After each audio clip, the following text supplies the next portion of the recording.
HTML hypertext markup language. এই video সিরিজে আমরা আসলে শিখব HTML এর A to Z। কেন শিখবেন আসলে HTML? HTML শেখার অসংখ্য কারণ রয়েছে, তবে মেইনলি আমরা HTML শিখব আমাদের ওয়েবসাইট এবং ওয়েব পেজ ডিজাইন করার জন্য। ইন্টারনেটে আপনি যত ধরনের ওয়েবসাইট, ওয়েব পেজ দেখেন সেগুলো আসলে HTML দিয়েই ডিজাইন করা হয়ে থাকে। তাছাড়া HTML শেখার মাধ্যমে আমরা আমাদের কেরিয়ার ডেভেলপ করতে পারবো অ্যাজ এ ওয়েব ডেভেলপার হিসাবে। কি কি আসলে আমাদের জানা থাকতে হবে এই HTML শেখার জন্য?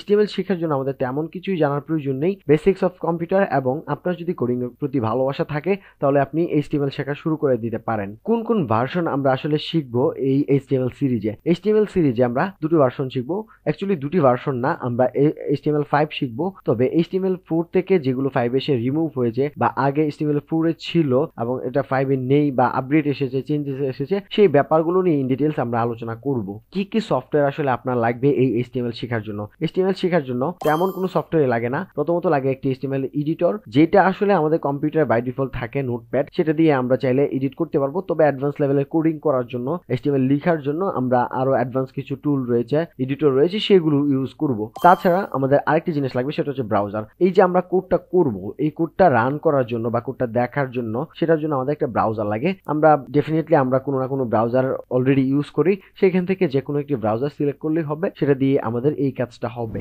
HTML এডিটর বর্তমানে মার্কেটে অনেক জনপ্রিয় HTML এডিটর রয়েছে, তার মধ্যে notepad, notepad plus plus, VS code, Sublime text. তাছাড়াও আরো অনেক এডিটর রয়েছে। এখান থেকে আপনি যেটা পছন্দ হয় সেটাই আপনি ইউজ করতে পারেন, যেটা দিয়ে আপনি আপনার কোড করে স্বাচ্ছন্দ্য বোধ করবেন সেটা আপনি সিলেক্ট করতে পারেন। ব্রাউজার বর্তমানে অনেক ব্রাউজার আমরা ইন্টারনেটে দেখি, আমরা এক একজন হয়তো বা এক এক ধরনের ব্রাউজার ইউজ করি, এক একটা ব্রাউজার ইউজ করি। তবে তার মধ্যে ফেমাস যে ব্রাউজারগুলো রয়েছে, Chrome, Firefox, Microsoft Edge, Opera, safari ইত্যাদি ইত্যাদি। তাছাড়াও আরো অনেক ব্রাউজার রয়েছে, তবে যেটা ফেমাস বা যেটা জনপ্রিয় বা যেটা আপনি ইউজ করেন সেটা দিয়ে আপনি HTML কোডগুলো রান করতে পারবেন বা আপনার কোডগুলো দেখতে পারবেন। তো এই ছিল মোটামুটি আমাদের আজকের ভিডিও। আজকের ভিডিও এখানে শেষ করব। স্ক্রিনে দেখানো কোডের মতো হাজার হাজার লাইন কোড আপনিও করতে পারবেন এই সিরিজটা কমপ্লিট করার পরে। আজকের ভিডিও এখানে শেষ করছি। Thanks for watching. Till then take care.